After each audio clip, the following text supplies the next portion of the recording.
بفرمایید. الو بفرمایید. جانم بفرمایید. این بخشی من بخواستم یه سوال همیشه من دارم ایشون جوابان نمیده که آقای مصدق چند سالشون بودن موقعی که قاجار بود تو ایران؟ جوان بودن یا بچه بودن؟ نمیدونم از کجا میگه برادر. ممنون. همین سوالتون همین بود؟ نه من میخوام واقعا این میخوام بدونم. حتما خدمتتون عرض میکنم. سوال خوبی کردید. خب بدونم ایشون خیلی ملی بودن، چطور قاجار جلوش نمیگرفتن برای کارشون؟ چطور قاجار جلوش نمیگرفتن برای چی؟ برای اینکه کشور ما رو به اون صورت در برده بودن که همه مردم ایران راحت نبودن، آزاد نبودن، آخونده هرکاره بودن و ایشون هم هیچ کاری نمیکردن. من بخوام اینم ایشون واقعا سن بلوغ رسیده بودن نرسیده بودن؟ به نظر شما چیکار باید میکردن؟ بله رسیده بودن. باید چیکار میکردن؟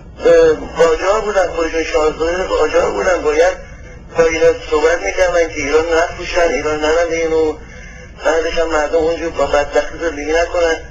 من نمیدونم چطور شد بعدا ملی شدم قلب جفتن انگار نه انگار که این اتفاقات میفته.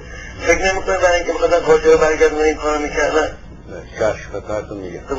قربان شما ممنونم. عرض میشود که میگوید که یک باری محمد علی میرزا از ما پرسید که ببخشید این تلفنم دوستان اذیت میکنن.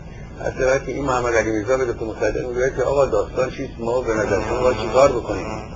میگوید که آقا این آقای بهبهانی و این آقای اون یکی سید از طرف که اینها یک چیزی میفروشن، کالایی میفروشن به نام مشروطه که خریدار داره. شما هم اگر میخواهید که مردم با شما باشن شما هم مشروطه بودید.